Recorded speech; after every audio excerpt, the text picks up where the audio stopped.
Welcome to The Aspiring Kryptonians, a podcast for Superman fans, hosted by Superman fans, and focused around all things, you guessed it, Superman. After all, we are aspiring Kryptonians. From comics, TV, film and animation, each week we discuss our thoughts on the latest releases, news and even some retrospective reviews. So without further ado, let's get the show on the road.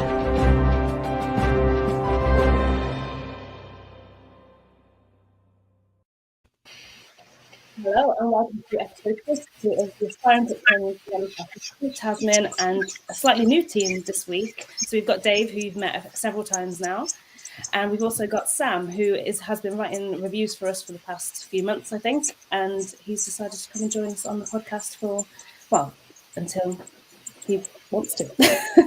Or as long as he wants to. Really happy to be here, and talking about Superman writing and making content for you has been an absolute pleasure. I love the site, love all the stories we tackle. Phenomenal. Yeah, well, I can't thank you enough because I can't keep up with everything myself. So obviously Dave and Sam have been a huge help, obviously along with Evan and Ashley along the way. So thank you both. Thank you all. So this week we're going to discuss the latest DC news, and we're also going to discuss the following comics, which include Superman, Son of Kal-El, issue 10, Batman Superman World's Finest issue 2, and Earth Prime Superman and Lois issue 2. So starting with the news, just a bit of an update on the whole DC round robin scenarios. So it looks like we're getting our way. So this is the latest leaderboard. So Superman Man of Tomorrow has made it through to round 3, and I could not be happier. It's head-to-head against the Green Lantern title, but last I checked, it was way ahead in the polls. I'm not sure if that's changed on some of the other social medias, but I checked Twitter, and it was like 70% ahead of Green Lantern, which I'm very happy to hear. So now that it progressed even further, we've seen a few preview pages, which I think it looks so fun. It's the one that we saw is Superboy stopping a car, which looks a lot like the one on the cover of Action Comics #1, whilst holding. Yeah, mm-hmm. I just think it's good. I think it's going to be one of those. I think it's going to be a bit like World's Finest in the sense of humor. I think it's going to be funny, and it probably will tackle some sort of serious things. But I think it's going to be a wild ride. Yeah. I mean, Connor's always been a comical guy, so if it's not funny, they're missing the point, What were you going to say, Sam? No, I just love how voting kind of suggests what people want to see, and I know in recent years people want to see more Connor Kent, especially when it comes to Superman stories. And yeah, from this book, I do kind of get the vibes from I think it was the Wonder Comics version of Dial H. It's more modern, funny superhero comics, and I think this one has potential to be that. Plus, they recently started using I think they've been using it for 1 year. Connor's back to his old look. They're going back to his roots. Yeah. The original Superboy. People just want to see more than that, and it's amazing that desire to see him compares to classic characters like Alan Scott's Green Lantern, and I think there were even a couple of even more obscure characters that were in the first couple of rounds that had a really good fighting chance. But people just want to see this character from the 90s rather than new one, which is really heartwarming. Actually, it's good to know people still appreciate Connor Kent. Yeah, what I like is the fact that Superboy has been around for ages, obviously, since Superman, obviously, because it's when he was younger. But I quite like that everyone's kind of stuck to the 90s version. That just kind of shows how iconic Connor Kent is as Superboy. And yeah, I think it's a shame that he was just used around that era. I know he's been thrown in a few comics every now and then, but not as much as he should be. Yeah, Connor was the first time though that he's a clone, but he wasn't young Clark. Mm-hmm. And so I think that's one of the appeals of him specifically was, he's separate. He's his own thing. Mm-hmm. Yeah, that's true. But yeah, I think it looks really great, and I hope it gets through to the final round. I've been speaking in the background with Kenny Porter, who is he's the writer for Superboy and Man of Tomorrow, and he's also writing the upcoming series DC Mech. And he also wrote a few stories on Superman Red and Blue, and I think Man of Tomorrow as well. I think he did one of the random stories that was in that, and I think he's up for coming on the podcast at some point. So I'm waiting for him to let me know when he's free, so we should be able to pick his brains about this series because I want to know more. I guess he's probably limited as to what he can say because it's not actually out yet, but hopefully we can get something out of him. But if you think this series is up your street, please go and vote, and you can do so on DC Comics Instagram stories, Twitter, and also on the DC Universe app. And I think today is the last day for round 3. This is round 3? Yeah. So make sure you do it today. I think today is the last day for round 3. Oh. So yes, go vote. If you make sure you do voting now. And I think the next round of voting will be next week. It's usually a sort of a week gap, isn't it? Or something like that. So keep your eyes open. Yeah. So on to the next story, which is Superman Space Age series announcement. I think you actually wrote the news piece for this, Sam, but I think I took most of your words from here. So if you recognised any of my notes, then it's from you. This one is going to be a 3-issue prestige miniseries written by Mark Russell with art by Mike Allred. So the synopsis is: Clark is a young Daily Planet reporter who makes a return after years of inactivity due to his father's request. The world featured in this series has never seen superheroes before, and we're kind of taken through the decades of Kal-El's career and how the world changes around him. So we've seen the preview pages for this, and I think it looks amazing. It's very different artwork to what we're seeing in obviously Action Comics and Superman Man of Tomorrow. It's very pop arty, very artistic, very sort of unique, I think. I think it's going to be a bit like the whole Bilquis Evely's kind of artwork on Supergirl. It's like completely different, but I think it's going to be very detailed, and I think it's going to be amazing. As well as this, the covers for the first issue have been released. So we've seen main covers by Allred and variants by Steve Rude, who I love, and Nick Darrington, who I also love. So I think we're going to be in for a treat. And if they sort of continue the variants as the series goes on, obviously there's only 3 issues, but if they do 3 lots of variants, I think we're going to get some really, really cool covers there. Absolutely. What do you think of this series, guys? Well, I think Sam kind of hit on something about this. Yeah, go ahead. Yeah. A life story type of thing. Like it might take us through real time. And so I'm curious if the artwork will change, like if it'll be like, starting in the earlier days and then become different as we go on. But it'd be cool if it didn't. It also, it'd still be, like you said, like Bilquis Evely's take on the whole Supergirl of tomorrow type of thing. But no, I'm looking forward to this. This seems like a really interesting take on the whole mythos. Yeah, definitely. How about you, Sam?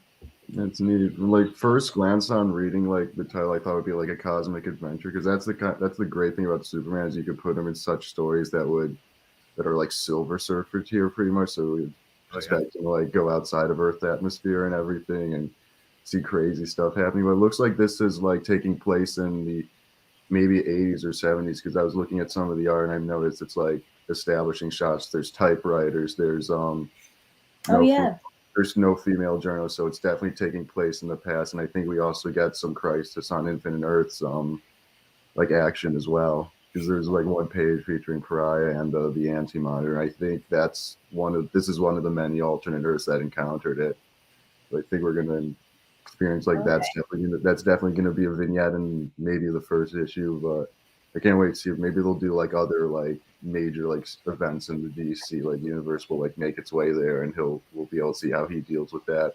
Or maybe it'll probably work best as like a standalone story too, because Mark Russell's just that great about it. Yeah. And he's also like a guy who really understands like the character of like not like of Kal-El in general, but like what a Superman like archetype is. Second Coming was great. Highly recommend it to anyone who's like really into it. It's a great fun little comic book, and also like really fun to read because it's like he had to like completely publish it by himself pretty much. The art in there is really good. But with Superman, like he's really good at like practical application with him, so I can't wait to see how that comes out and everything. Yeah, it will be good. And when you mentioned the preview pages, I'm sure there was one where they kind of look like Russian sort of, I don't know, they've got the Cold War sort of uniform. So could that be like another version of Red Sun in a different, like from a different perspective kind of thing? Like that would be pretty cool. They could literally take all of these major Elseworld stories and do it from another perspective as well. Like I suppose they do that a little bit in the Earth Prime comic that we're going to talk about in a little bit as well. But yeah, I think that would be really cool. Issue 1 of Superman Space Age is set for release on the 26th of July, so we've got quite a wait.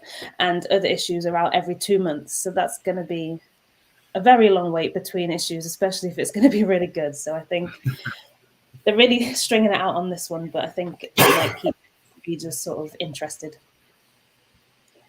Hope it comes out. No, I was just saying, I hope it comes out in that big format that they've been putting the Superman Black Label books in, like Superman and Lobo, Superman Year One. They've all been these almost like coffee table size books that you could just put out. It's like way more than a comic book, and it just looks really good as well. Yeah, I think, well, they said prestige, wasn't it? So I've got a feeling that it will be. I hope they do, because I think with this artwork as well, it will look so much better. The bigger, the better. They don't fit in comic boxes, though. That's true. they have somewhat of a book spine, though, so you can put them in like a shelf. That's where I've got my few of those. But yeah, you have to keep them out, which is also a good thing too. But that collector in me goes, no. Exactly.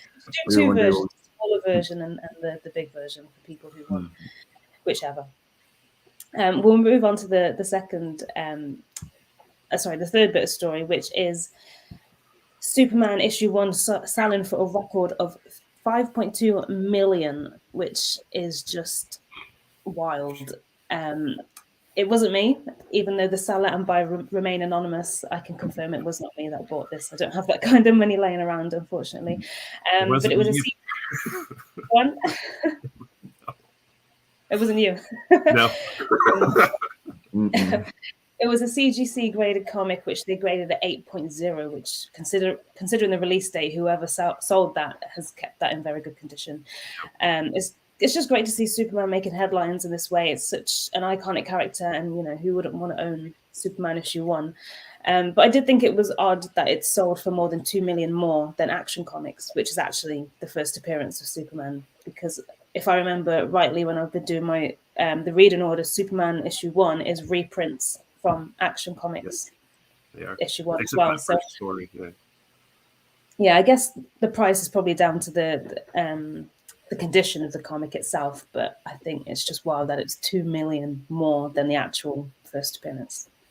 I forget, when was that Action Comics sold, though? Wasn't that a couple of years back?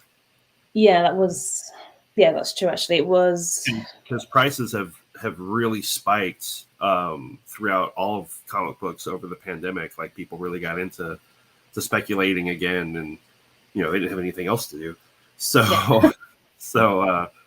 I think that had a lot to do with it. But yeah, that 8.0, man, that's practically mint at that point for a comic that old. Yeah, they must have bought, well, when it came out, they must have bought 2 and just not touched one of them. Never touched it. I actually know someone. I bought part of someone's Superman collection, and when I went to go pick it up, he had all of these slabbed Spider-Man comics along his living room, and he was telling me how much each one of them were worth, and he's got pretty much every single one, issue 1, issue 2, issue 3, all lined up on there. And because he bought 2, so he bought 1 to read and 1 to slab. And yeah, I'd hate to think how much his living room, comics money-wise is in his living room. It's a lot of money, and he's got a whole bunch of Hot Toys in there. It's like my dream living room, but my partner won't let me do that in our living room, sadly. But I'll have a museum one day again. Go on? I said you had to give yours up, didn't you? I've kind of got the museum going. It's just all in boxes in one room, so you can see a few things, but not very much. It's not as dramatic as the other one. So with that said, that's the roundup with news. So I'm going to issue a spoiler warning for the rest of the topics that we're going to talk about, which are mostly, they're all the comics that have come out in the past 2 weeks. So if you haven't read them, please skip the section, which when I put it on YouTube, I'll put the timelines on there as to what we're talking about. But yeah, please don't listen if you haven't read the comment yet, because I don't want to spoil it for you, because all three of these that we're about to talk about are phenomenal issues, I think, and there's quite a few surprises in a lot of them. So yeah, we'll first talk about Superman Son of Kal-El 10, which is written by Tom Taylor with art by Cian Tormey and colours by Federico B. So as usual, we'll go through the covers first of all. So the standard cover is by Travis Moore and Tamara Bonvillain, and I think it's gorgeous. I love their take on John. It's instantly recognizable. You can tell that they've done it straight away. And the detail on Metropolis, well, the banner's kind of covering it, but the detail on Metropolis is just stunning. And I really love the sun-kissed colour palette. It's kind of got a LA vibe to it, I thought. What do you guys think?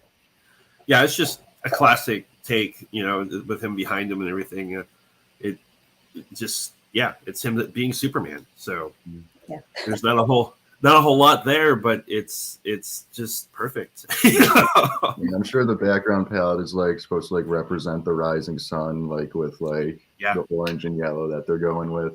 Yeah, his likeness is great too. That helps make him unique and everything. I think they really they build upon his face from Future State when we first saw him. Yeah.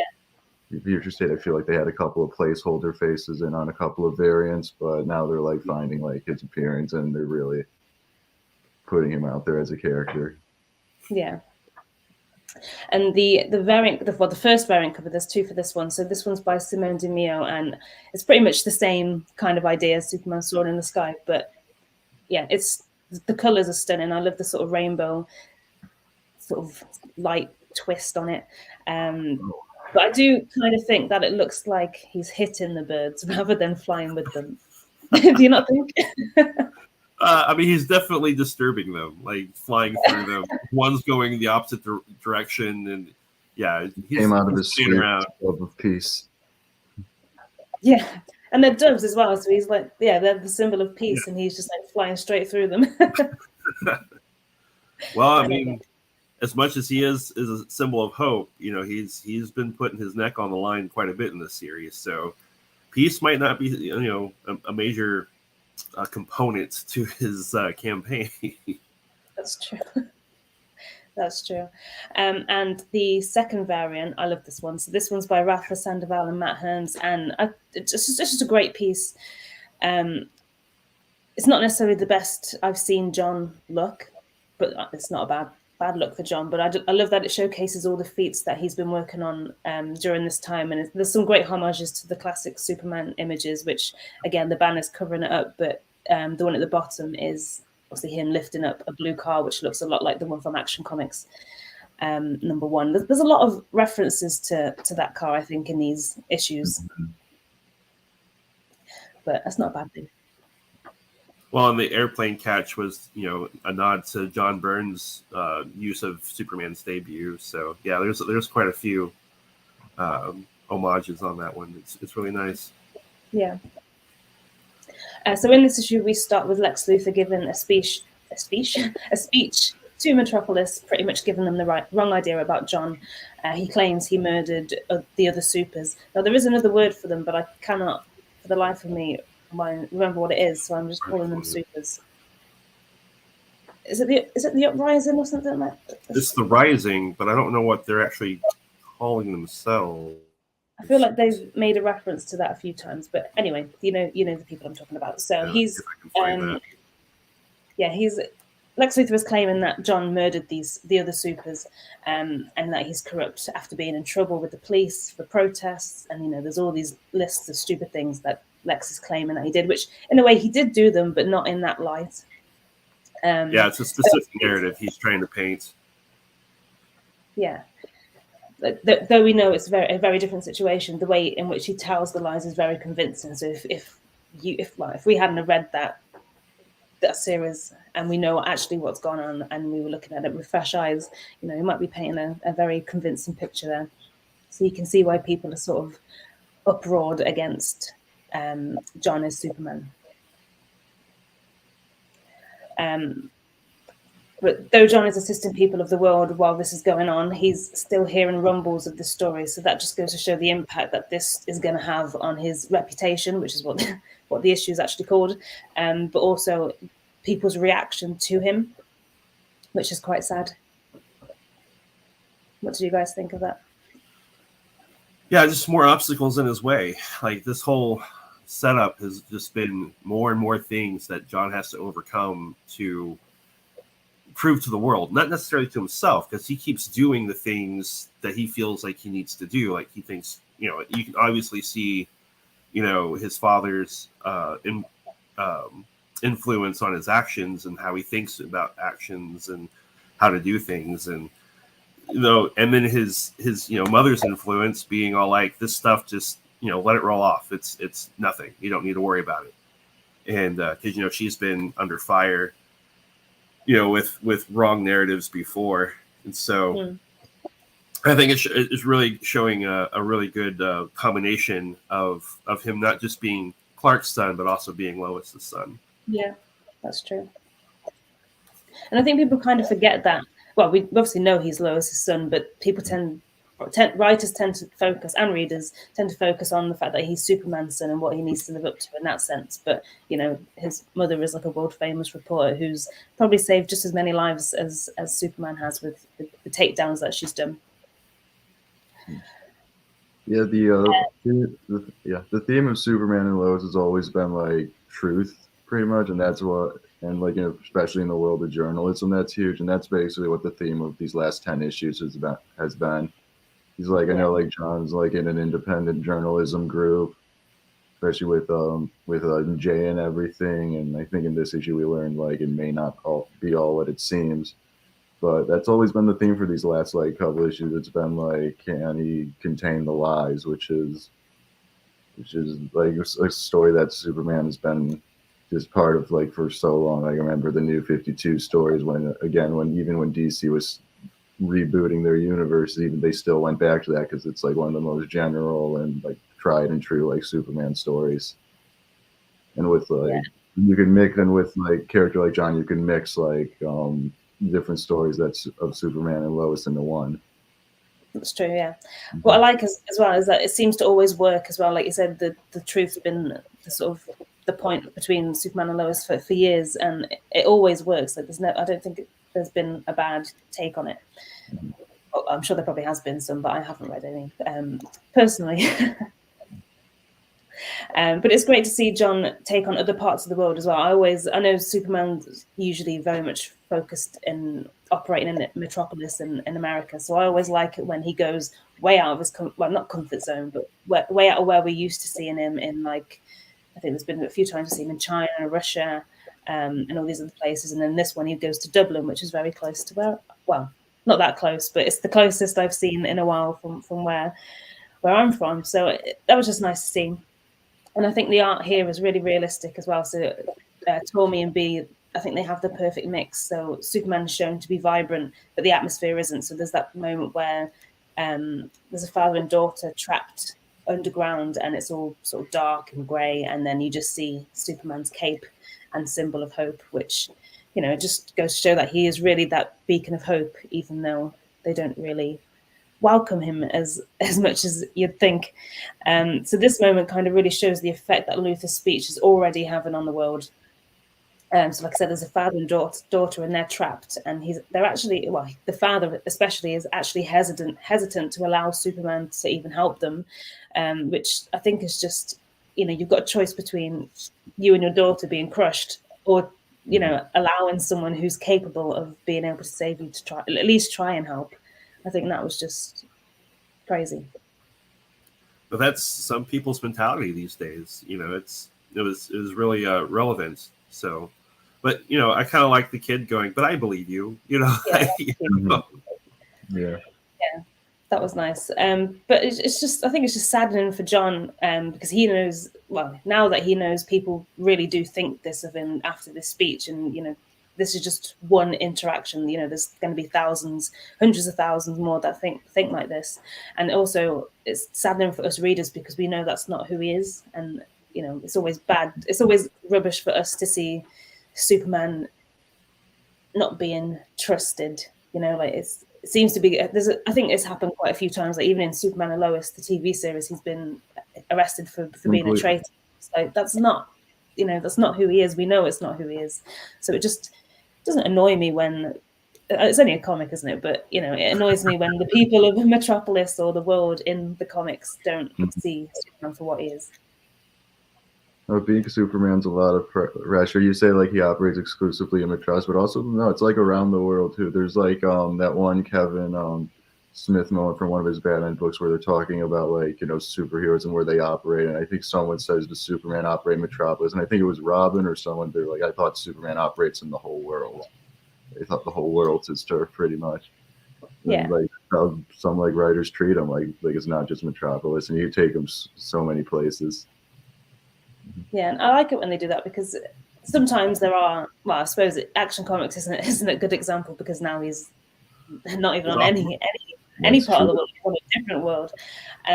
But you know, sometimes quite a lot it tends to be in Metropolis, and I know that's because where, you know, he lives there, so it makes sense for a lot of people to be featured there, and that's where all his family and the supporting characters are. So it makes sense. But I do always like it when they go elsewhere, just for just a little save here and there. I like that. So Lois Lane shows up at this moment and she pretty much takes over. And this issue has so many iconic Lois Lane moments. This one, well, I think there's three main ones which I touch upon in my notes, but this one was the first one. So she's reporting on behalf of the truth, to get the truth out there as to what is really going on with Bendix, because he's kind of framing John for the murders, and obviously John's been able to see that there's a detonator in the people's brains, which, you know, has been forcefully put there by somebody. And also as to why Lex Luthor is even involved in all of this. Like what is he gaining from it all? So she offers him a chance to tell the truth. And at first he's kind of all for, and he's like, oh yeah, you interview me, that's fine. And then she pulls out the lasso of truth, which I thought was just that panel of her holding the lasso was just iconic. But it's then as soon as he sees that, he kind of backs down and he tries to ridicule her, and you know, clearly that doesn't look good on him to deny that all of a sudden. No, it was a great Lois play. Like I just loved that moment. Even the reveal in a minute, you know, that we'll talk about. It was all like, even that was a great Lois play, you know. Yeah. Yeah, like as I saw the panel and I was reading that part of the comic, I was thinking, how on earth how did she get that? Like, I'm sure Wonder Woman wouldn't just be like, oh yeah, you can borrow it for 5 minutes. You know, she's a busy lady herself. Would she? And then, yeah, but then later in the issue, like here. It's for a good cause. It's not just, you know, to try and find out if someone stole something from a shop or something. But yeah, later in the issue, she kind of reveals that it's just normal rope painted gold, which painted gold was just. I never said it was the lasso of truth. You know, it was like, oh man, like, that was so good. That was that. I think that's probably one of my favorite moments in the series so far. It was just great, and I just love how Lois kind of took control of that situation. You know, you got Lex sort of bad mouthing her son in front of the world, not just in front of her, and trying to put a bad reputation out there. And you know, she's obviously going to stick up for her son. And I think a lot of mums would just go in sort of all guns blazing and be like, "You did this, you did that," but she's very clever about the way that she went about it. Anytime Lois gets the upper hand on Lex is awesome. Like it just shows like he's supposed. Well, they even say it's like he's the smartest man in the world. It's like, how'd that work out for him? Yeah. You know, it's always good to see her just one up him in a way that Clark never can. Like that's always like something people forget too. You know, like Lois has Lex's number like really, really down. She's down quite a bit. Yeah, it's always like fights like from like podiums with them. It's never like whenever like a punch is thrown, it's over and nothing happens, because it's always like, you know, again, like going back to the theme of truth, it's always a battle of that, because Alex is so like adverse to it. And I think that's why it's so major of, you know, it not being the real lasso of truth. It's not like the actual one, rather it's just a symbol. Like it only has power because of its meaning. Yeah. That's why it was super major. it's like a rivalry that goes back to like Action Comics #1, Lois and Lex Luthor. Yep.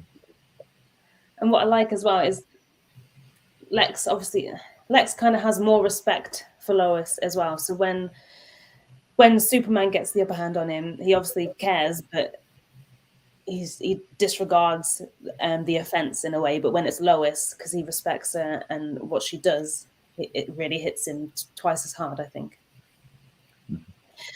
Just at this moment as well, so as Lex Luthor leaves security, who are, I think they're more of Bendix's supers. That's their new name. They're supers from now on. Sure. So one of them tries to grab Lois's arm before she leaves the podium, and just before he makes contact, John shows up and grabs the arm, which I thought that was just how quick that would have happened is just iconic, and I love this moment, and I just love how protective he is of his mother, which you would be, but he's been really careful there not to do anything more than just grab the arm. So hopefully, and even Lois says this, hopefully that makes all the statement that it needs to. Well, and right before he moves towards her, it's all like, "Are you sure you want to? That's a good idea." Like, Yeah. Mm-hmm. And then someone, I can't remember if it was on one of our threads or if it was on the DC thread that posted everything, put up a scene from Man of Steel where he's beating on Zod. He's like, "You think you can get at me by hurting my mom?" Yeah. So it's like a very, very interesting juxtaposition. Yeah, that's true. I didn't think of that actually. But yeah, it's nice that they. Well, Zack Snyder did get Superman right. Clearly, that's. But whilst back at the Kent farm, now this part was just actually the first part I'm about to talk about was amazing and inspiring, but then the second part is just a bit of a shock for me. So whilst we're back at the Kent farm, Jay's sort of encouraging John to tell his mother everything, which is sort of hinting towards their relationship.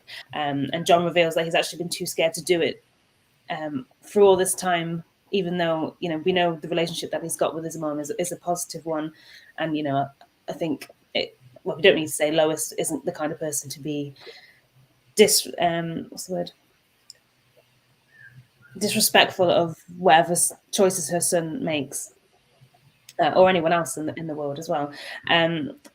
But just as they're sort of talking about trying to tell her everything that's been going on, Lois interrupts them holding hands. And at first, what she just says, "Can I talk to you for a minute in the kitchen?" And you can see their faces like, "Oh no." Yeah, they're in for a real shock.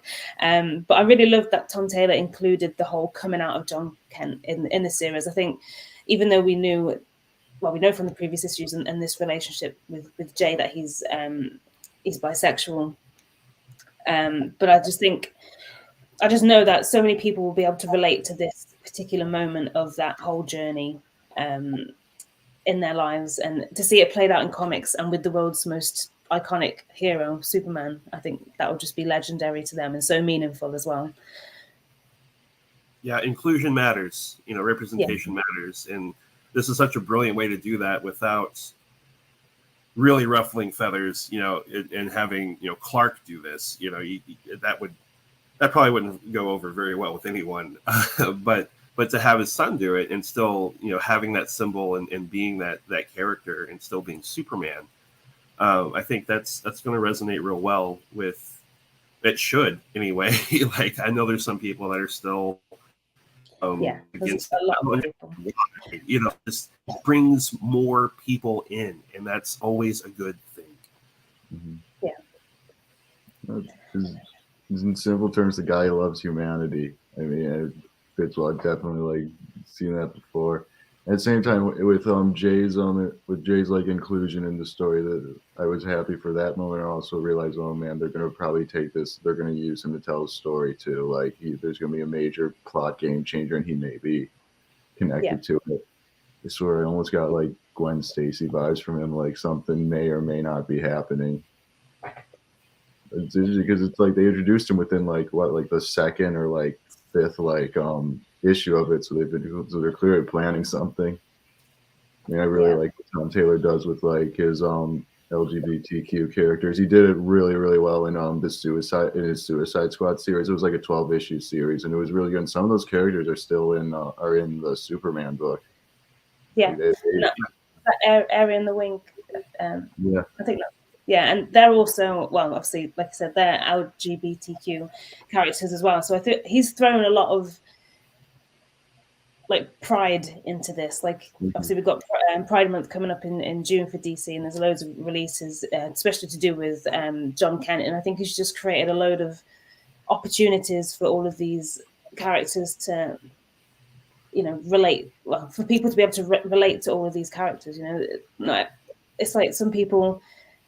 Like to begin with, when comics first came out, there were probably no black characters in comics, and you still have black kids reading the comics, but they just wouldn't be able to put themselves in that particular story or in that particular mindset, I guess. And obviously, you know, as times have changed, we've got all those characters, and I think there's a lot of inclusion out there now. I think I can't think of a situation that hasn't been included in some sort of way as a character in TV, films, or comics. I think, you know, we're on a roll in that sense. And just a quick hello to Sammy Torres, who is listening live. So, and just to note to everybody, because we haven't had many comments on this one, if you are listening live, feel free to join in and comment, and we'll bring up as many of them as we can.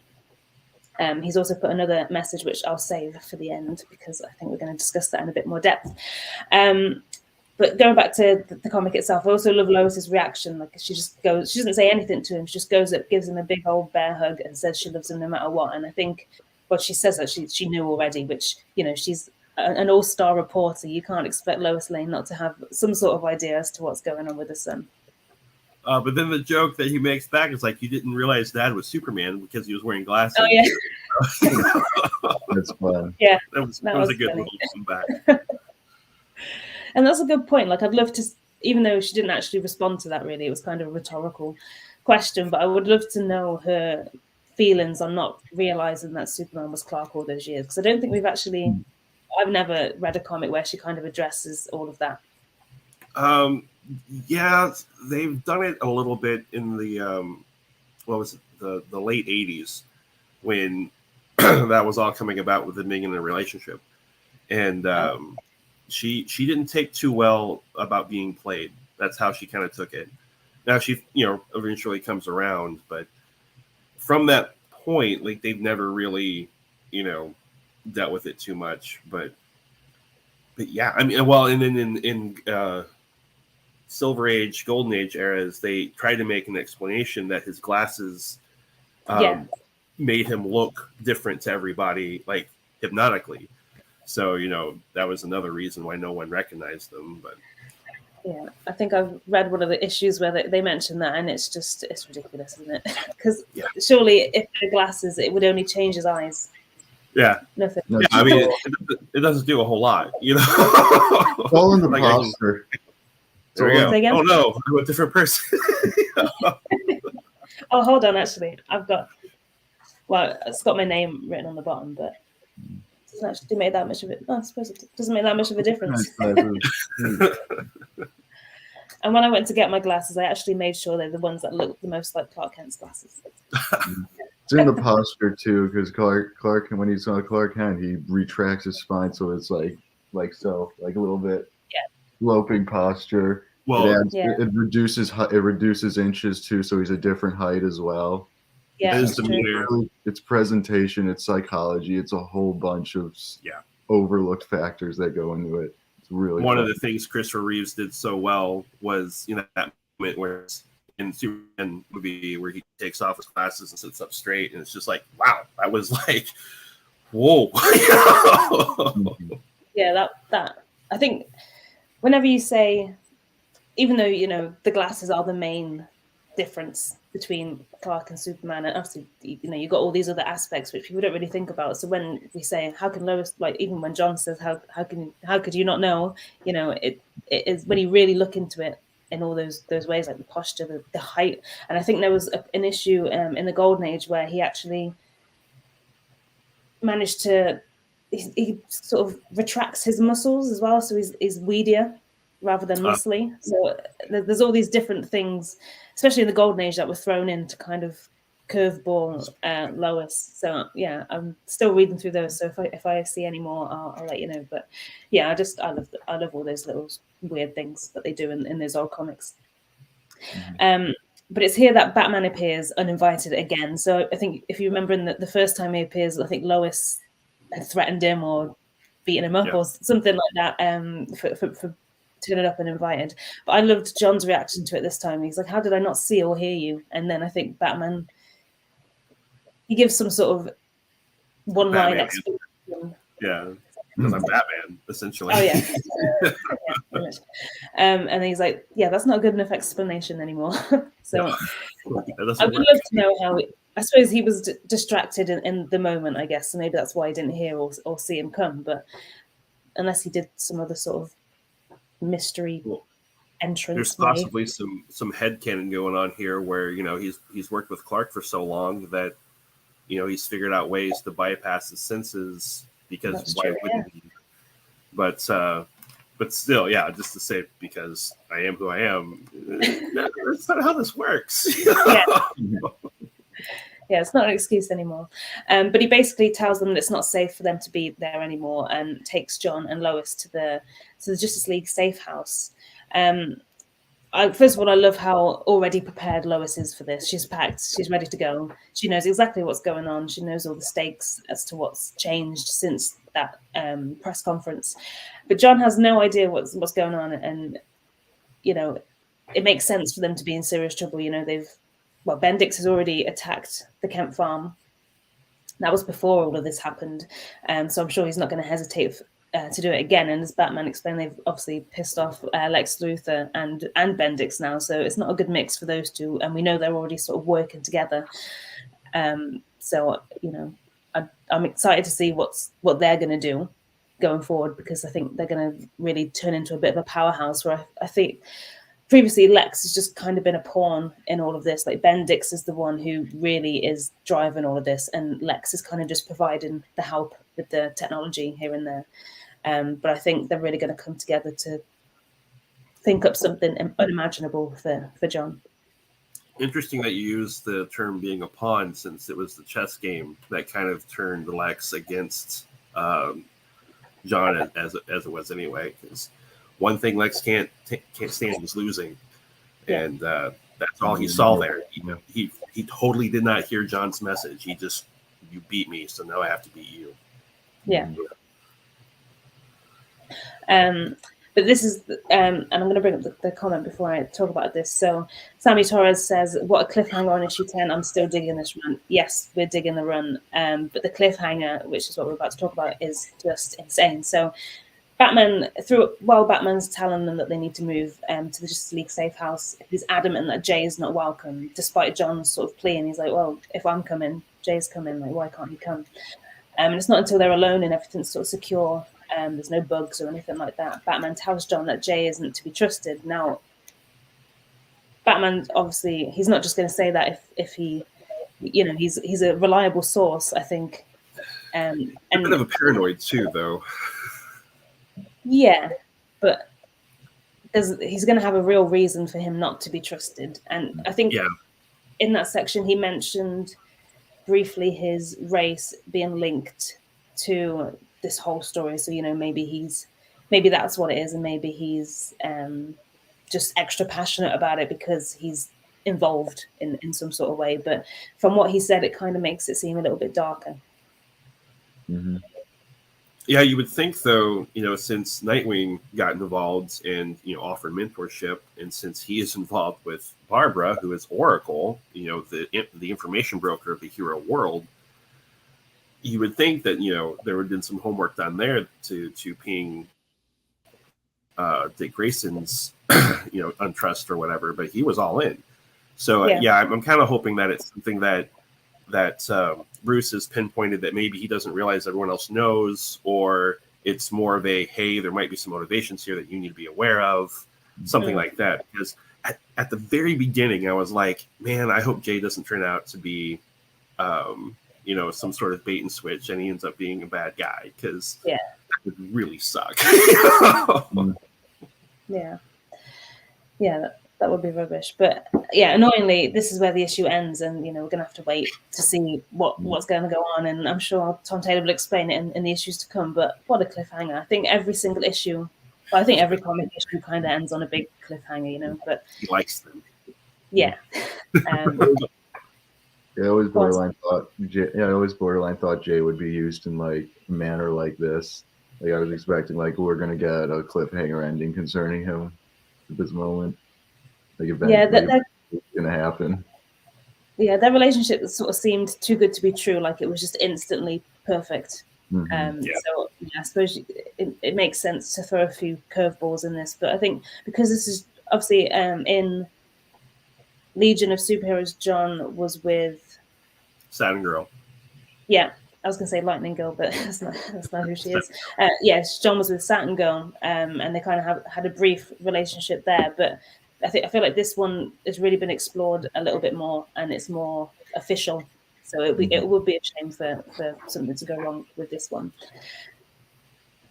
But I really loved this issue. It was light on action. I think there wasn't hardly any real big action sequences to do with this storyline, but I think it added important moments that needed to be addressed in the series as well, like John coming out and all these connections between everything that's going on. Yeah, the big conflict between mainly Lois and Lex, but you do get to see John being Superman, using his powers, saving the day, lifting. Yeah. There was still moments that it wasn't just exposition, it wasn't just a talkie. Yeah. But the artwork was. I'll go on, Sam. No, I was just like saying good stuff. Also, like just a little comment. When I started reading this series, I thought the character of Bendix was was Bendis. I literally thought it was that because even he's got the bald head. He kind of looks like him. But I was on the DC forums. And I was like, is this Bendix guy supposed to be Bendis? And then they showed me pictures from like the 80s of the character. I'm like, oh man, he was around for a while. Yeah. His old thing. I'm like, wow, I love the forums. Oh, so he's not a new character then? No, Bendix has been around for a little bit. Really feel like within the last 20 years, maybe even in the 90s. Yeah, he's one of those obscure ones. Yeah. I didn't know that. I put the connection to Bendis as well, just because, like I say, they do. He was the last person to handle the character too. It would make sense. Yeah. But I thought it was a bit harsh to use him as a villain, so I kind of struck it off based on that. But I didn't realize that he was an established character. So this is my first introduction to the character. So yeah, maybe I'll go back and read some of the old ones and see what he's been like in the previous ones. Comic book creators love being the antagonist in their books. Jeff Johns was in a bidding war with Harley Quinn for a Green Lantern ring. they love being the bad guy in their books. To be honest, if I was writing Superman, or at least the artist, I probably would draw myself into every panel if I could, or at least every page, just because I'm there in print forever. Then. Oh, we got a comment there from Nicholas Howe explaining a little bit more of Bendix there. Oh yeah, so Nicholas Howe says, I also thought it was Bendis, but there's no reason we can't believe that Bendix isn't now a rep of Bendis. Bendix is from the World Story universe. But the artwork, sorry, go on. All he's missing is his wife and kids in there.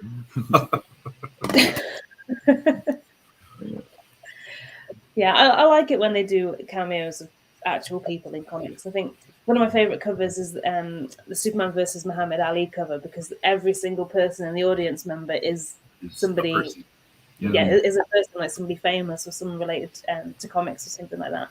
And they did it quite a lot they did it in Superman 78 series. There was, obviously you had all the characters from the series, but you also had, I think there was like Shaggy and Scooby-Doo were in, Shaggy from Scooby-Doo was in there.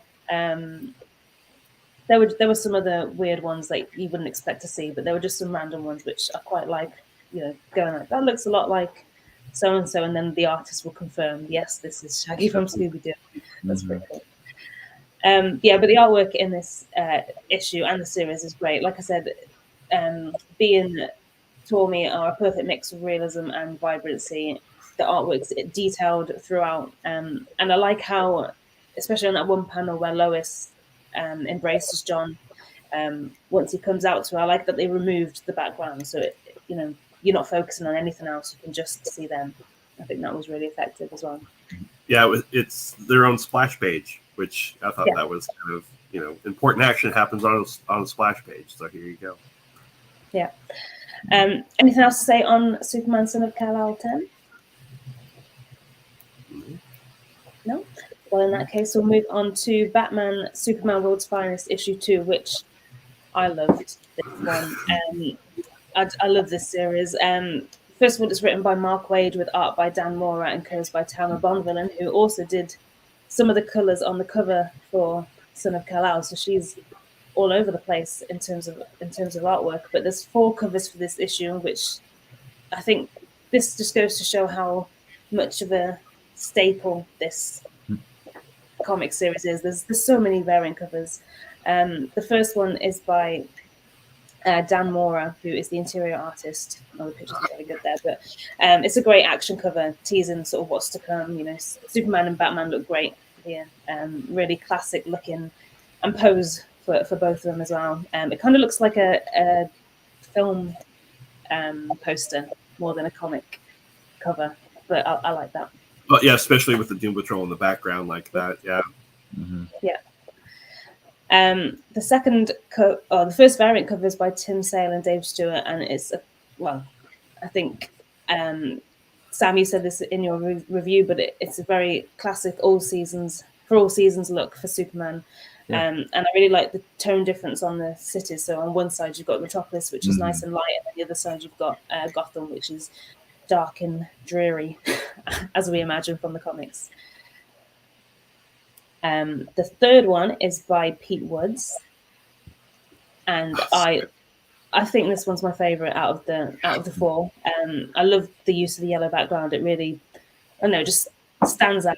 I love that they're using their classic suits that you can see that's got the black, the S got the black background, and Batman's got the purple gloves.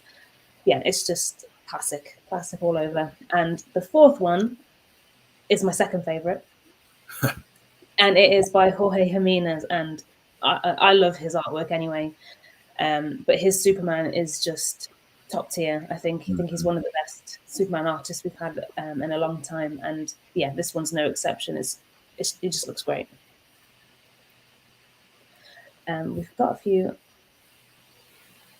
few comments which are regarding Son of Kal-El, so I'll quickly do those before we get into the issue itself of Batman Superman. So Nicholas says Bendis makes a canon appearance in Nailbiter as himself, which is one of my favourite moments, including a famous comic personality. I haven't read that one, but that sounds like it could be fun. And I'm going to leave the next comment because I think it is to do with this issue, which we'll talk about in a little while. So the issue opens up with Superman having major heart surgery with the help of the Doom Patrol, and it's found that the kryptonite, the red kryptonite that was pierced into his heart by Metallo, isn't just affecting him in the sense of red kryptonite affecting his powers and what's going on with his body, but it's also poisoning his blood. And the doctor sort of says that it's going to kill him very soon if nothing is done.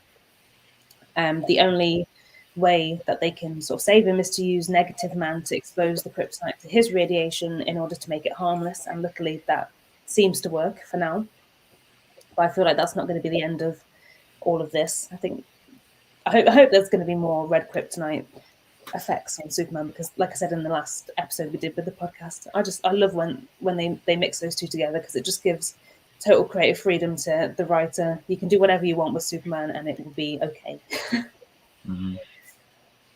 Yeah, having lingering effects, getting in the way of things would still make for a very interesting story. Yeah, and it would hinder him. Well, I know obviously this is kind of focusing along the magic lines, but it would give him another.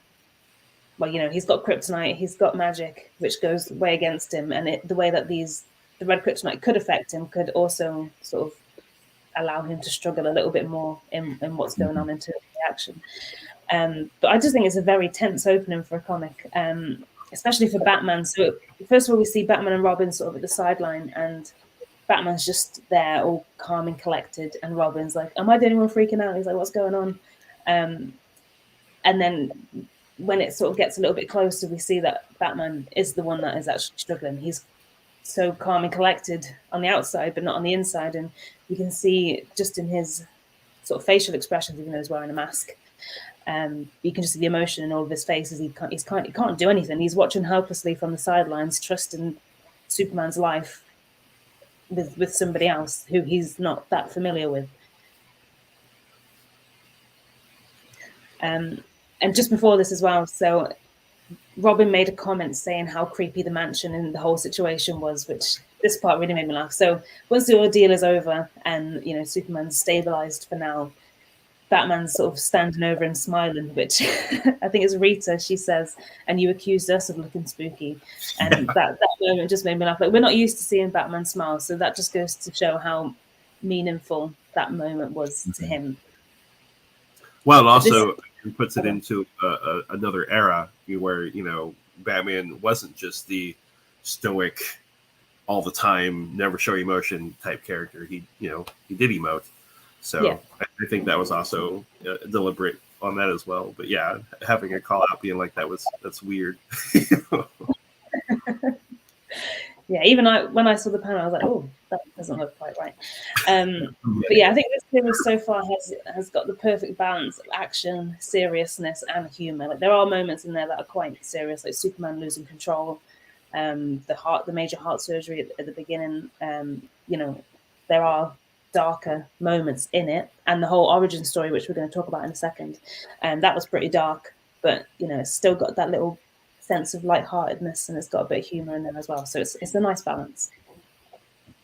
But once that ordeal is over, we then learn who's behind all of these villain team-ups. So in the previous issue, we've got Poison Ivy and Metallo, who have obviously been put together somehow. And I think there's mention of other things going on in terms of villains being put together to go against certain superheroes. But we find out that the Devil I think it's Nezza, I would say. Mm-hmm. Devil Nezza is behind it all, and Doom Patrol share their information with Batman and Superman to sort of fill them in on what they found so far. So Nezza is the son of China's most powerful warlord, Li Jing. Nezza, his son, is killed in battle, and he couldn't take the pain of losing his son, so he pretty much tried everything to bring him back, like every possible way. He spent his money trying to find ways to bring him back. He threatened people, he killed people, just to be able to see his son again. And, you know, he went from being the most powerful to being somewhat of a peasant. You know, he spent all of his money, he's used all of his sources that he had in every way to bring his son back.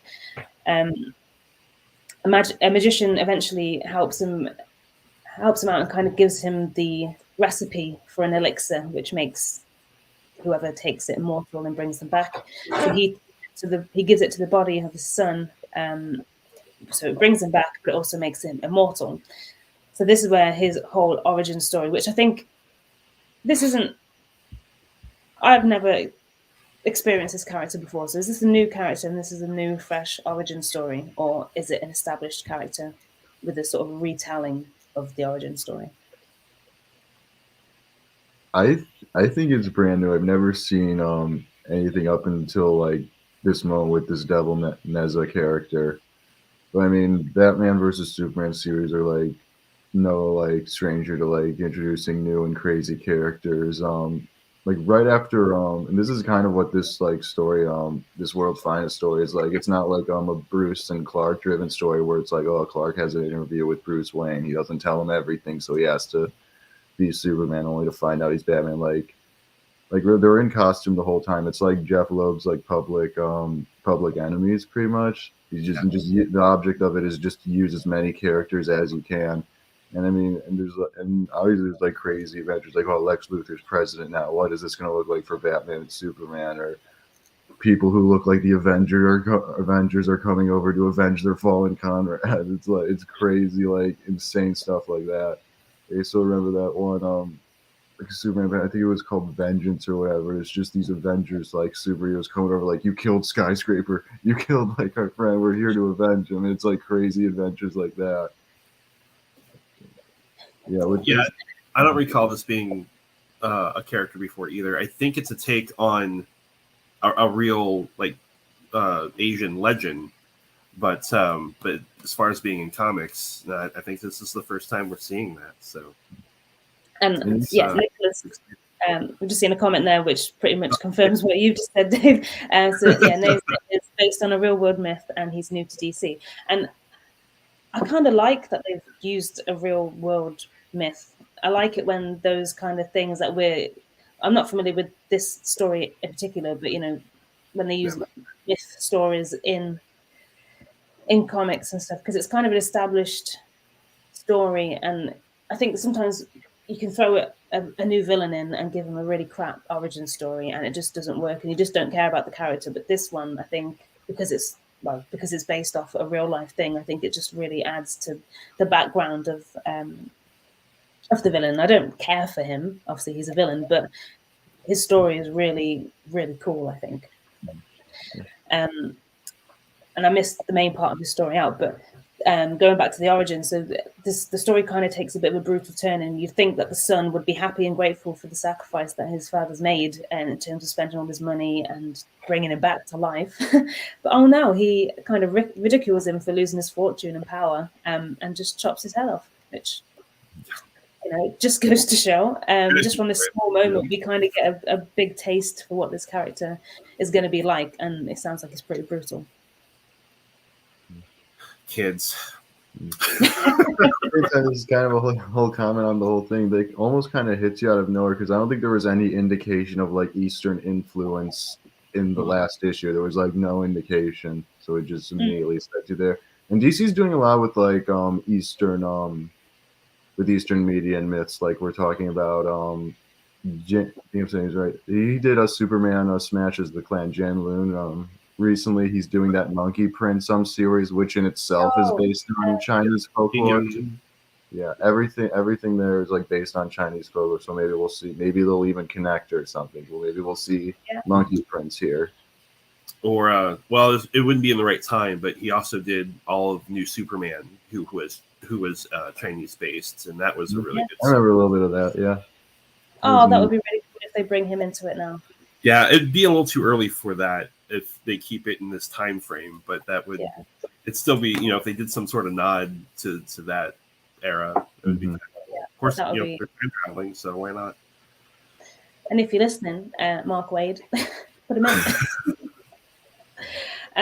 That would be really cool. But yeah, I just there was no sort of indication as to this whole storyline, and I think in the previous issue they just showed his shadow, and because of the horns on the helmet, we were kind of guessing who it was, and we were guessing established characters that obviously, well, you would, because you'd think that was a hint as to who it's going to be. But yeah, that was a big like I said, we would be wrong, and we were. So yeah. I swear I thought it was Steppenwolf, like some like Apocalypse character. I really did. That was what I didn't even think of. That was a good call.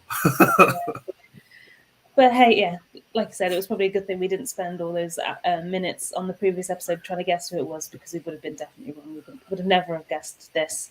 But because the character is immortal, thanks to his dad, the only way to stop him was to imprison him. And in this section, I kind of wrote notes, because this is where I thought he would have. This is why I thought he was going to be an already established character, because there seems to already be a story of him being trapped. They kind of explained that part in the rest of this issue, but there was a whole story of him being trapped before, and he's been let go or released. But also, towards the end of the issue, there's sort of hints that he's coming for his enemies. And the way that this story is being told, Batman and Superman are his enemies. But then I was like, why? Because if they haven't interacted with the character before, why is Neza specifically coming after Batman and Superman? Yeah, I mean that's a good call. Again, a little headcanon on that, maybe because he realizes they will be obstacles, and so just take them out before they become, because you already know that he's watching them, like that. We saw that in the first issue. Yeah, so that's true. I don't know. Yeah. He's also it's not just Superman and Batman that he's going for. It's also Wonder Woman, the Flash, and Billy Batson. Which this sequence, it was funny, but it wasn't funny. So poor Billy. Yeah, so we see Billy Bats. We don't see the details behind Wonder Woman and the Flash's situation yet. Maybe that will come later. But we do see what happens to Billy Bats. And now he's in quite a pickle when Superman and Batman get there. So Felix Faust has just cursed him, which basically removes his mouth. So he's unable to speak and therefore unable to become Shazam. So to me, this just seemed a little bit harsh because Felix Faust is just beating up a little kid. That's Faust, though. He's doing what his master's doing, you know. Yeah, it's true. But yeah, I just, taken away, like there would be no challenge there. Do you know what I mean? Taken away. That's like, do you know, in some of the time when people go back in time, some of those stories where they're like, "Oh, just kill the baby." I'm like, yeah, but there's no fight there. There's no challenge. So it's just one of those things. I just thought it was a bit odd. But yet he was still on his own because he was fighting him before Superman and Batman show up. So, he might not have been winning, but he wasn't. He was in peril, but not like he's like, I'm not captured. So. Yeah, he's giving it his all, bless him. But Superman gets there just in time, of course, and the pair end up breaking his staff. So also Superman has gone. Say again? I was seeing the comic Nicholas put up. That's why I was laughing at it. Wow. You read Super Sons. I haven't read that yet. I really need to get into it. The whole movie coming out. Years beating up kids. I haven't read Super Sons either, so I'm not too familiar with Felix Faust. I've heard of him and I know his reputation, but didn't know he beat up kids. It's like a Golden Age Justice League villain at one point. Yeah. Oh. I'll get to those comics at some point. But yeah, Superman also has a bit of a dig at people named Felix, which did you catch that part where he's like, "Oh, I'm going to take down this guy because his name's Felix," something like that. Felix, yeah. I'm just going to spread my apologies to anybody who is actually called Felix on Superman's behalf because I thought that was a little bit harsh. That American Dad line. Has it ever occurred to you guys that Sylvester Stallone's real first name is Sylvester? Like, think about that. Right. Not Sly Stallone. But yeah, so we've kind of touched upon the main subject of the story being magic, and we know that Superman can be adversely affected by magic. So of course he has some struggles in this fight, and I'm sure the fight's to come because it seems like Metallo wasn't really to do with magic, but Felix Faust is, and the whole myth thing seems to be a little bit magic-y. So because Batman and Superman broke the staff, they think that they've kind of won the battle and that he's not able to do anything else against them anymore. But now that he's teamed up with the devil Nezza, he doesn't actually need a weapon to use his magic and ends up sending Batman, Superman, and Billy, this poor little child, to the fiery pits of hell. So this, they're not in a good situation, that's for sure. And the devil Nezza, I'm sure he has some powerful contacts in hell after his immortality and reputation. So I know at the minute he's kind of throwing all these smaller villains at everybody to try and sort of break everybody down, but I'm quite excited to see what it's going to be like when they actually come face to face with Nezza. Mm-hmm. I'll be curious if where Etrigan lies in the Alliance, because he is a demon of hell. So, which side is he on? That's or will he even touch on? Say that again. Or if he'll even touch on that, like Etrigan might not even know the story. Well, they're throwing loads of villains into the mix, so I wouldn't be surprised if we see a fair few more. But while all this is happening, Supergirl and Robin team up to travel back in time to find out exactly how Nezza was actually stopped previously, which answered one of my questions about whether he's an established character, because, when he was captured, it was centuries ago. And Nicholas said that he loved some of the Robin and Supergirl moments, which I did too. There was a moment that I really loved, which I think was a nod to one of the covers for Son of Kal-El. where Supergirl is carrying Robin, and he's kind of just there, like, all grumpy, sad looking. Yeah, and I'm pretty sure. I think it was. I can't think of the art Germ. I think he did the cover. I might be wrong. Somebody did a cover of Superman, John Kent, carrying Robin, and he was really grumpy in that as well. And this just reminded me of that straight away. But the pair clearly have some beef going on with each other. So when they first introduced, when they were the Doom Patrol, they were a bit icy towards each other, and even I think Superman or Batman picks up on that. But then they're having these kind of little not scuffles, but arguments as they're going back in time. So obviously we don't know what's happened between them as of yet, because I'm not really sure where this story lies in the whole continuity thing. I think it's just a standalone. So I don't think we've experienced their argument before. So I'm excited to see what's going on there, because I don't know, there's mention of flirting, and then there's all this other stuff, but then in my head, Supergirl is way older than Robin. Well, this is also Dick Grayson, so yeah, I was gonna. It's established it's the first Robin. It's an older Robin too, but yeah, this would be at a time in continuity, if you will, where Kara was being hidden, because Clark was like, we need to really ease you into the world, being two of us, So it's interesting. I don't think they've ever really interacted as Supergirl and Robin before. Like, she's interacted with Nightwing, but I don't think she's ever really interacted with Dick as Robin. So, so it's kind of an interesting, what's going on there? Like, what's Mark doing? He may acknowledge the events of Superman, Batman, Apocalypse. I think it was called. It was like that one story, another Jeff Loeb story. Again, that's like Supergirl's origin. Like, it was like a revitalized one. Yeah. They may recognize that. They may acknowledge that. It's always fun when they acknowledge that. Another big series. Well, I'm sure we're going to find out in issue to come, but I've just got a feeling that it's some sort of, maybe romantically, like because they're trying to hide Supergirl, if they are going down that route, maybe they've had a date or something as Kara, or I don't know. I don't know. But onto your point of how does he know who his enemies are, they did go back in time, so maybe there's connection there of him remembering them interfering. Maybe they messed up the whole butterfly effect, and they've made their presence known back then. That would be, I think that's probably a likely contender. Just on the Supergirl thing. So Nicholas says, in my recollection, we haven't seen much of a crossover between Supergirl and a Batboy since New 52, Supergirl and Jason Todd. So I really want to see more of them together.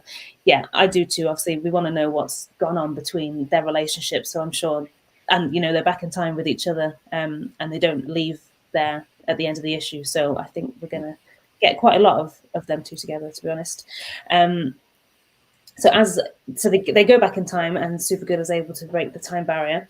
So as they're carrying the sword, the people of the city that they visit mistake them for the enemies, and they find themselves surrounded. Which it seems like there's all these superheroes there. Well, they look like they have powers. We don't actually do anything, but in their stances, I guess they could be about to fight.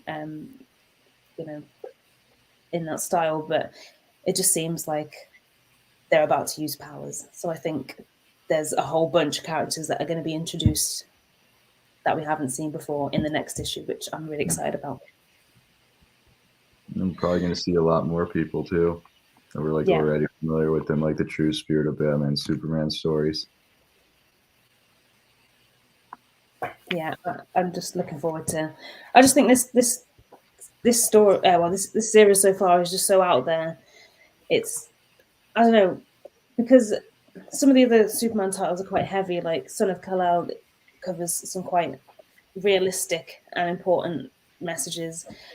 Action Comics is very dark at the moment. Not to say it's not good, but it's very dark at the moment. But it's just great to have something out of continuity, something that's really wacky, something that's really fun. The story is great so far. The origin of that villain I thought it was really good, which is obviously stolen from the myth But I just think it's looking very promising, this series. We're only on issue 2. I'm not sure how many issues there are in this series. I'm not sure it's been officially announced, but I hope it does a long run, because it's quite a nice breakup between those two other Superman titles for me. It really is. Yeah, it doesn't have a limited on there, so hopefully it's just an ongoing. Yeah, and hopefully everybody picks it up and gives it a chance, because well, every time I've posted, I say every time, there's only been 2, but every time I've posted a review, there are lots of comments on it. People are reading it. People are really enjoying it as well. So that's nice to see, because sometimes when I post some of the other reviews, specifically Superman, Son of Kal-El, there's a lot of negative comments of people saying that they're not even, people comments on it negatively say, I'm not reading this, but you haven't read it, so how do you know? How do you know? Yeah. But no, people are reading it. It took me like 2 weeks to get one issue. Like it sells out. Like it's and people keep referring to, there's a sales list of comics released I think it was in December, and they're like, oh, it's not even in the top 50. But then there wasn't a Superman Son of Kal-El issue released in that month, so that's why it's not in the top 50, because it didn't release. But it's just things like that. I just think, I understand people might not be on board with the title. They might not want to see John as Superman. They might just want to see Clark. But if you haven't read it and you don't give it a chance, then don't comment negatively on it. If not, this is the series for you then. And when Dark Crisis is in full swing, I think this series is going to be like a nice refuge from that. I don't know if they're going to be acknowledging it in this series or including it, but when that goes into full swing, like you're going to want this series around. Yeah.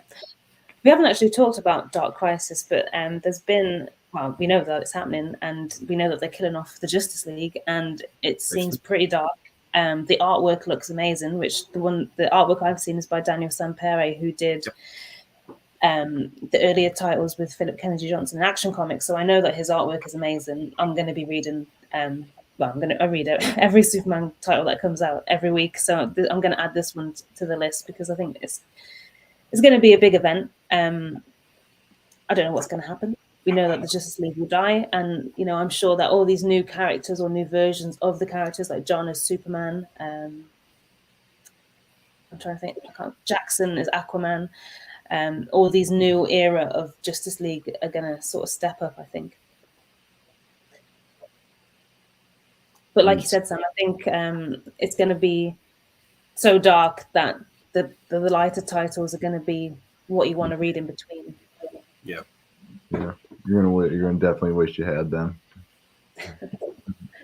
Well, we'll be reviewing that title when it comes out, so stay tuned. Can't wait. Cannot wait. Yeah, I've got a feeling Sam's gonna want to take that one by the looks of it.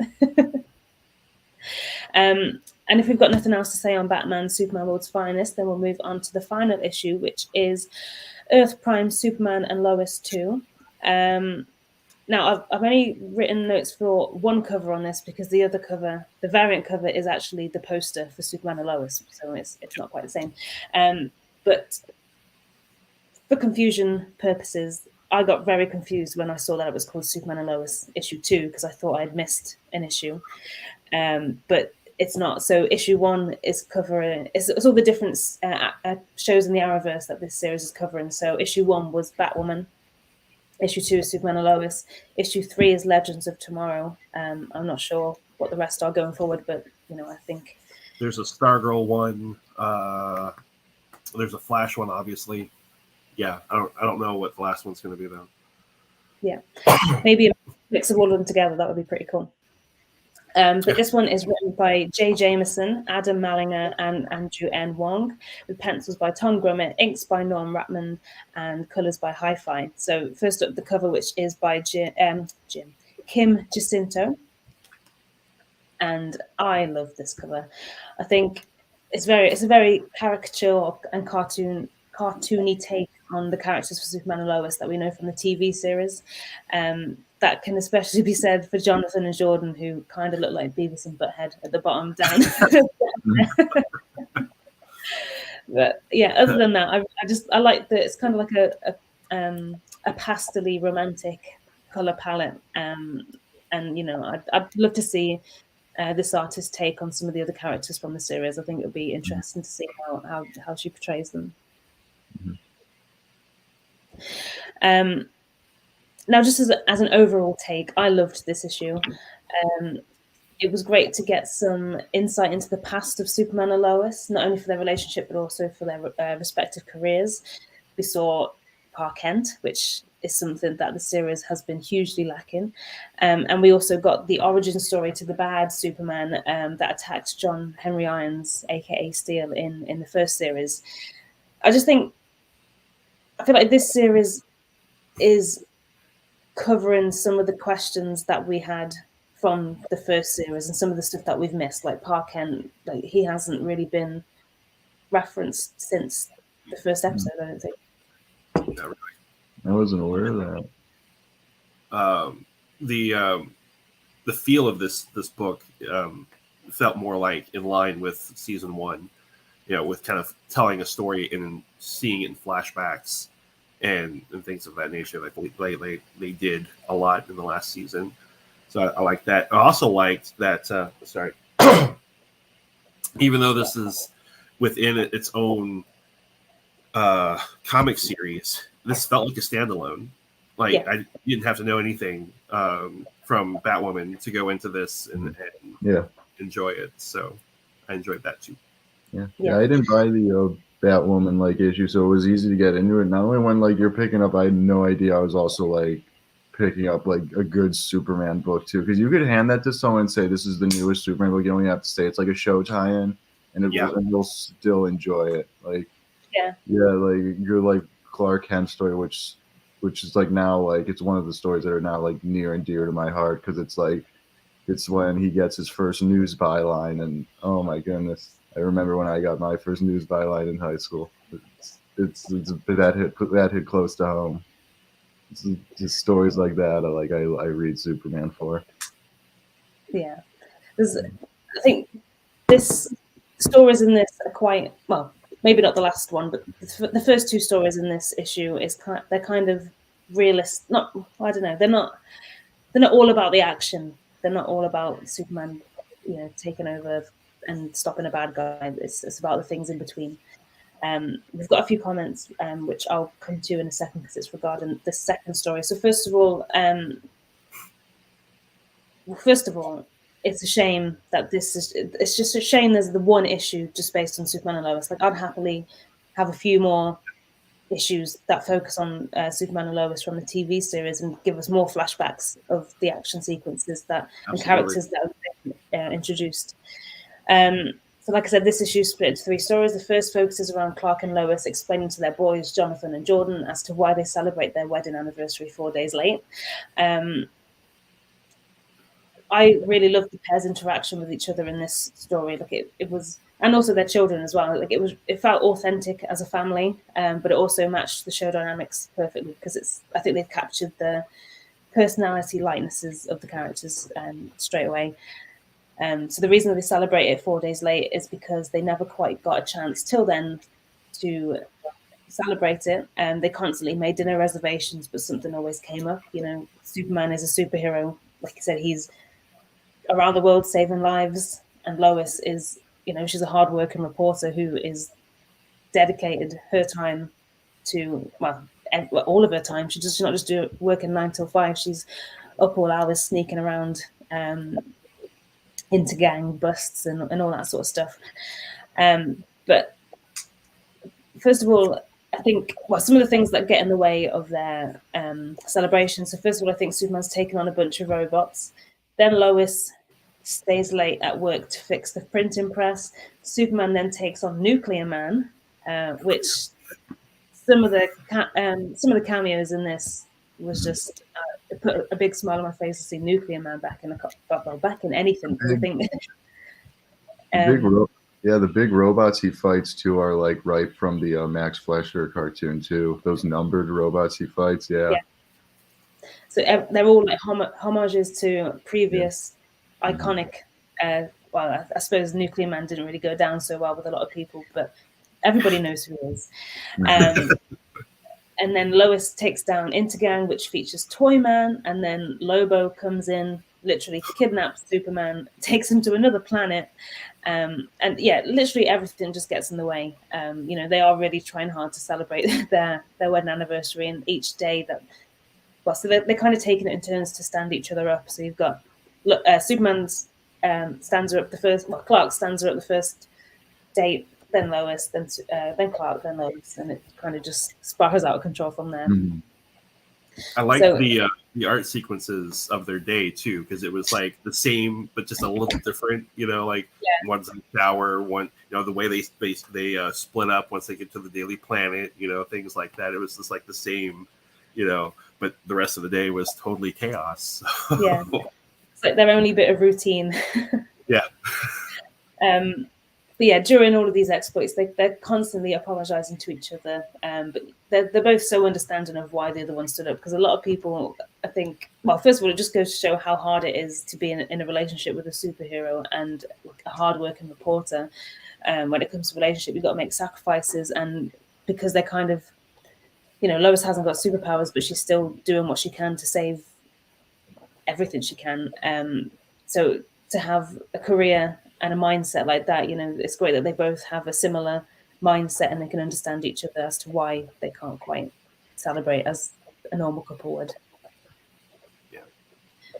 Well, and she makes that point at the end, you know, like, you know, our relationship's stronger than just a dinner, you know, so I liked that moment too. Like, as long as we keep trying, because that's all relationships are really about, you know, just trying to just make it, like, because any relationship is hard.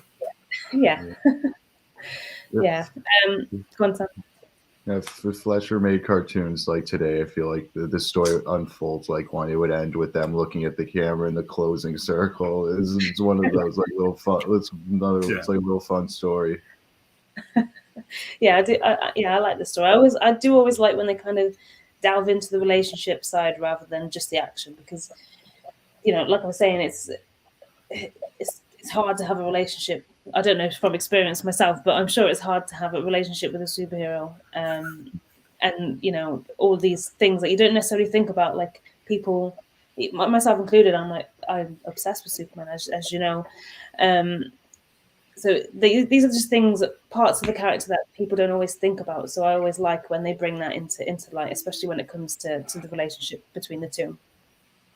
I also love the interaction between Clark and the waiter at the restaurant, because they're both kind of sat alone with the waiter, sort of cleaning up around them, asking them if they want the bill or whatever.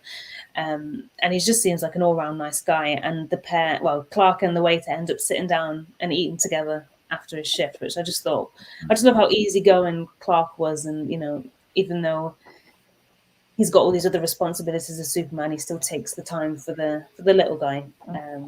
You know, for that sort of thing.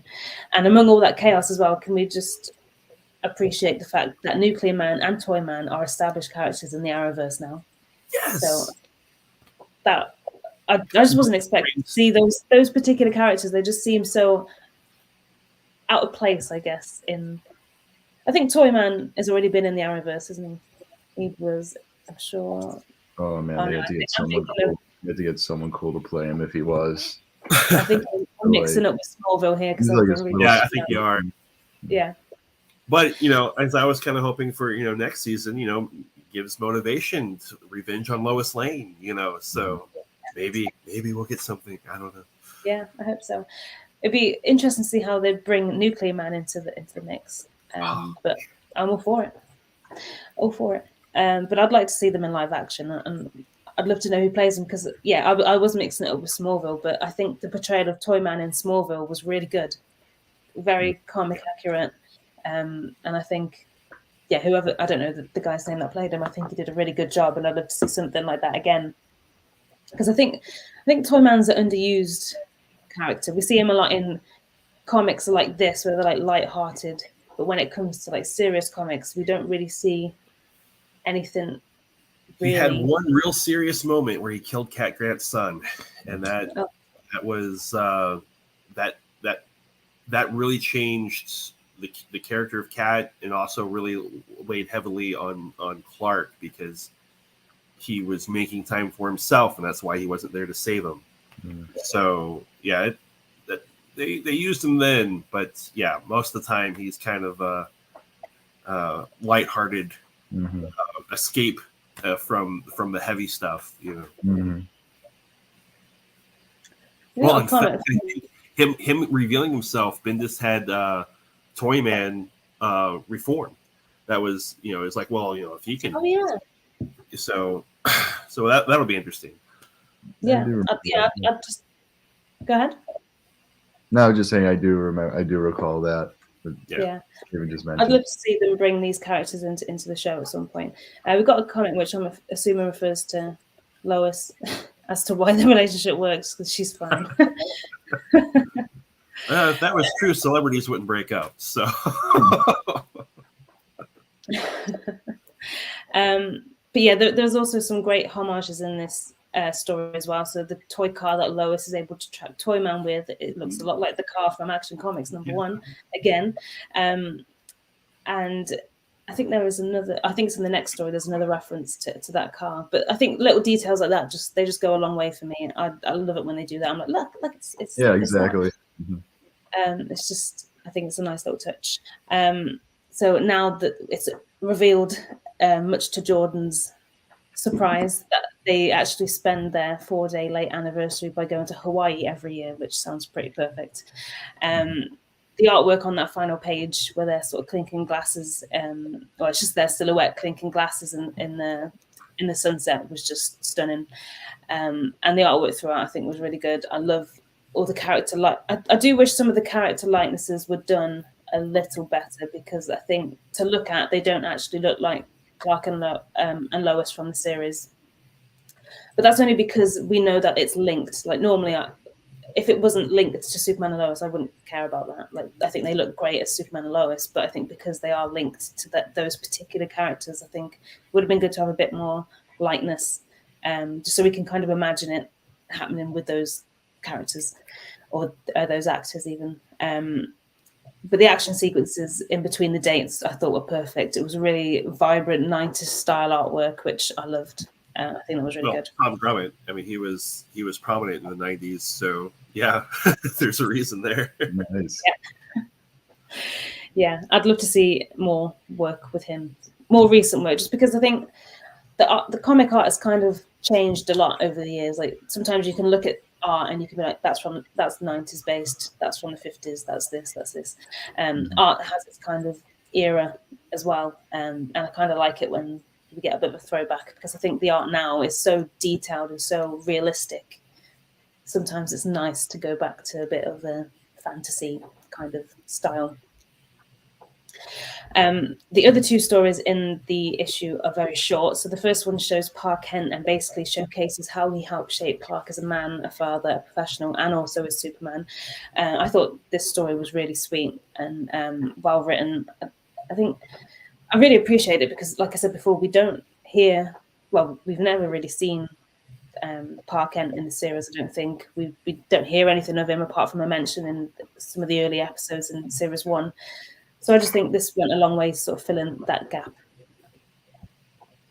Yeah, and he felt more like how Pa Kent should be. You know, I wasn't too much of a fan of Smallville, so don't kick me off the show. But I thought he was a little harsh at times. I thought, even though I love Man of Steel, I thought that was the only misstep they really had, was Kevin Costner was a little rough around the edges than he needed to be. You know, I like my Pa Kent as, you know, kind of this wizened, you know, circle of life type of person, and this was that guy. So this felt like Pa Kent. Mm-hmm. And that links to the comment that Nicholas had, which I said I'd say for later. Yeah. So this Pa Kent story did an amazing job with young Clark compared to what Man of Steel did, in my opinion. So yeah, I love Man of Steel as well. I think it's probably my favorite Superman film, but it is a very harsh Pa Kent. It's a different take on the character. I don't necessarily dislike it, right?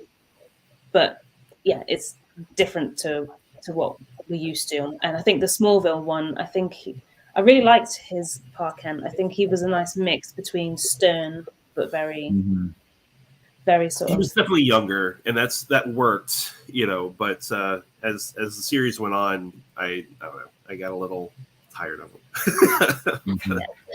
I see. And I have to say, with the I'm I say rewatching. I've never seen Smallville.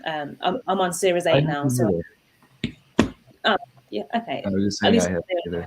there's just so many. I was always put off from it because there were so many episodes in each series, and there's so many series as well. So that you're talking like 200 episodes to watch. Yeah, with 10 years.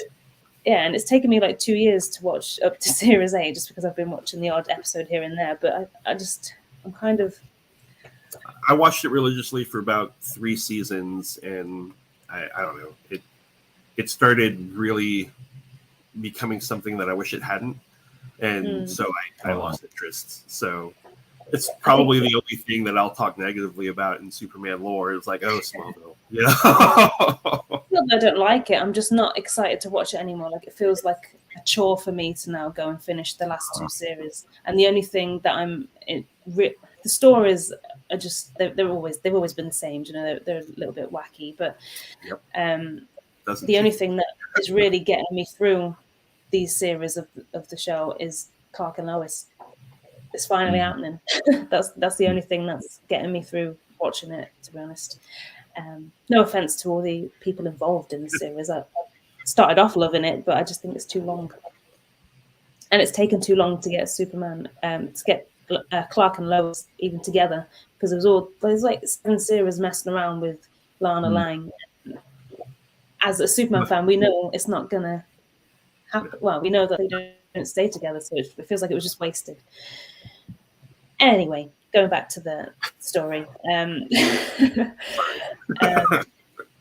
we go off on a tangent quite a lot, but yeah, I love that Clark goes to his grave quite a lot and sort of shows in the newspaper articles that he's been in and stories of Superman. Like, he would be so proud of what he's done and what he's changed. And I think this story is particularly poignant because I'm assuming this section was written by Adam Malinger, especially this particular aspect, because when Clark visits the grave, there's some text saying that the story is written in memory of Stuart Malinger, who obviously sadly passed. So I think he's touching on real experiences and real emotions when he was writing that. So I think that makes it particularly poignant. I do like that the Superman suits we see throughout these stories are all different.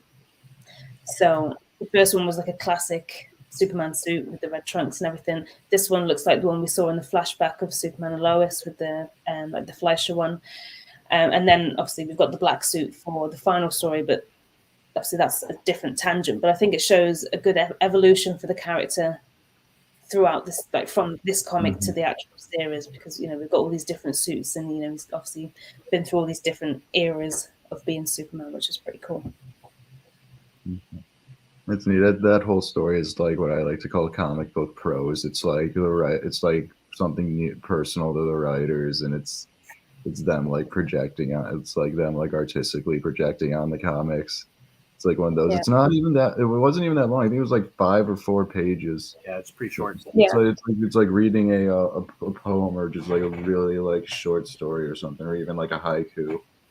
Yeah, it really reminded me of when I read Superman Red and Blue, because you've got all these little stories. Oh yeah, it really reminded me of that. And I think there was another story in Superman Red and Blue by Brandon Easton. I can't remember what the actual story is titled, but we did an interview with him after that came out, and he said that was my favorite story in that particular issue. And he said that he had come from his personal experiences, so he had actually been through all of that. And I think that's probably why it was so good and so sort of touching. So, like I said, I do love it when the writers do use actual emotions in it, because it just adds another level to the story. Moving on to the final story, which shows the origin story of the bad Superman we briefly met in the first series. I don't really know what else to call him other than the bad Superman, because it is still Kal-El, but from another world. So I'm just going to call him bad Superman. But this is very much an Elseworld story, and it seemed very similar to the story we saw regarding Tal-Rho in the series, I thought. Or his origin story anyway. So in the story, Kal-El is found by the Kents, and there's sadly a car crash in which he's the only one to survive. This is where the other homage of the Action Comics #1 car comes in, because the car that they're in looks a lot like the car. Yeah, that same car popping up in all these stories. Yeah, he's then sent to a foster family where the man at the house is very abusive. Eventually, he does something about it, which I thought was rather brutal, but I think it had nice touchbacks to the original story in Action Comics #1 again, where Superman stops domestic violence. And I think he does actually, well, Superman hasn't got the powers that he has now then. Yeah. So he wasn't quite as strong as he is now. So I think he actually did beat the guy up. So, you know, it kind of reminded me of that. So it was a nice touchback to that. But in this story, he actually kills him with his heat vision. And obviously, even though the people that have even been affected by the guy react in a way that he didn't expect, he finds himself in some sort of prison, I think it is. He's being tested on constantly. He finds a crystal and is then introduced to his father, his heritage, and is trained to pretty much become a savior for the people of Earth. And I think this is the difference between the Superman we know and this Superman, because Superman we know wasn't raised to be a savior. He was raised to be a person of Earth, whereas this one is raised to be more than, or already thinks he's more than even.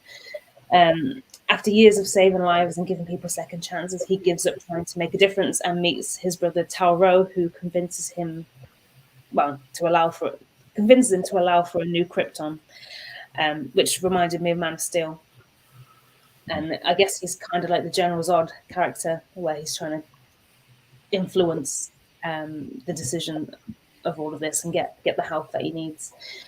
So it's nice to know that this is the reason for that. Well, not nice to know, but this is the reason for that destruction that we've seen in the first series, which before there was no other real mention of it. We kind of saw it happen. We don't know why it happened. We don't know the context. So I just thought that was one of those. And now we're in series 2 where we've kind of forgotten about this Superman. So I think it would have been nice if this came out alongside that happening, because it seems very in retrospective sort of thing, take on it. At the end, we see an anonymous figure who says that Kal-El will serve him nicely. Any ideas who that is? I think that was revealed to be Magog, who they're end up fighting at the end. And this would probably be the only tie-in to the crossover of all the books. And but it would be nice if it was, touched on in the show, and that maybe the Superman survived that world. And so again, we'll have, Superman on Superman stuff happening later. So I totally forgot at that point that it was gonna cross over into each other. So the two I've written on my notes there that to be continued could mean that it's going to be explored in maybe the coming episodes of Superman and Lois, or series 3 possibly, now that it's confirmed. But it makes more sense for it to cross over in between the comics. That makes more sense. And Nicholas has kind of confirmed that with me as well. Yeah, his thing.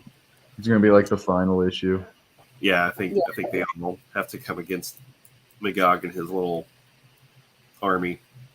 Yeah, so Nicholas says that Magog is collecting villains, which is why we'll see a crossover in issue 6. So ignore my notes, my little head canon, as you said. I'm just throwing out ideas there. But I still think that character has a lot of potential. Like, we've only just found out his origin story, which I would happily seen in live action. That would have been pretty cool. Yeah. I'd be happy for that character to come back, because, like I said, it's not confirmed that he's actually dead. We've got these little snippets of the character that we've seen in the first series, so it would be good to explore that a bit more now that he's kind of an established character. But I enjoyed getting to know more about him. I think, like I said, it's answered some questions that I had, and I'm sure others have had based on the first series and when we first saw him. But yeah, I thought this issue was a great continuation for context in terms of some of the past with Clark and Lois, with Clark Kent, and also with the bad Superman. I also really liked how the evil Superman's origin, you know, really touches on how much the Kents influenced Clark. You know, since Crisis of Infinite Earths, you know, there was the shift that has stayed, which has always been good. That Clark is the person, Superman is the job. And before that, it was like Clark's just what I do to it be among you. Yeah. And so this was kind of a nice, you know, even more nod to that, where, you know, the Kents really instilled a lot of the core values that Superman stands for, not just, you know, the goodness of his birth parents and their view of you know, science and saving things and stuff too. Yeah. No, that story, upbringing is everything. I think it ties in the show because I think it also shows us where Nat came from, like, because that ties in. It like shows him like going after her before she comes over to the parallel Earth. Oh yeah. That's the notes. That's the whole thing they're doing with the irons there, like showing like how they like came there, because it was only like 2 episodes in when I started watching when I realized they were from another Earth. It was really nice, and I guess it wasn't because of the Crisis on Infinite Earths event. It was because of that. At least I think maybe that's why their Earth is gone, because there was a whole Crisis on Infinite Earths event for the CW. Yeah, they did some flashbacks with Nat here a couple episodes ago, where they kind of mentioned that, you know, the red sky, all that good, you know, those Crisis events. So, and she was kind of in the void of what John did or created with his explosion or whatever, you know, accidentally. So she just got here later than John Henry. Yeah. The book like ends with like her little journal and everything. There's some nice little character stuff there. Those things are crossed out and stuff. Yeah. That was little. And then the final page was all the newspaper articles backwards. Backwards. I was trying to do the daily, weekly, like, or the Weekly Planet or something like that. It wasn't the Daily Planet. Yeah. Yeah. It took me a while to read some of those, and that's hard work, guys. That is. Yeah, that would have made more sense. Hold it up to a mirror, Yeah, I'm going to do that when I get off the podcast now, actually. This is just one honest opinion, too. Just in Superman Lois, I really do not like Steel's suit for some reason. I don't like the Steel suit that they use. I don't know when helmets with like robot faces, like a Power Rangers Megazord or a G1 Transformer, I don't know when those robot helmets went out of style and we're just using regular ones, but that's what Steel is. It's like a human face, you know. It's like those. I don't know. And he still hasn't got the S on his chest yet, has he? I keep wanting that to happen because that area of his suit gets so damaged so often. It's like, when are you going to put it on there? Let's just do it. Cartoon Network had like an anime block called Toonami, and this suit looks exactly like their mascot. Yeah, it does. Toonami Tom. Look up Toonami Tom. It's the suit. It's like it has the visor. It has the It just looks too much like that. It's a good suit. It's capable of great stuff. He has the hammer. He just needs the cape and the human metal face. I don't know when they went out of style, but I don't mind the helmet so much, but I think I don't like that it's from the comics I've read with Steel, it's kind of gone down an Iron Man route where he's got the whole I don't know what the thing's called, talking in his head and telling him everything that's going on. You've got 20% power, that kind of thing. I don't like that aspect of it. I kind of wish it was just John Henry operating. It's neat cinematography. Like when Iron Man came out and they did that shot, it was like good cinematography. Like a nice little technique they use. And I think they have done a few times, you know, when Iron Man changes and he's kind of like in action and then the suit kind of forms around him. I think they've done that a few times in Superman and Lois as well. I think they've kind of mixed Steel with Iron Man in this sense.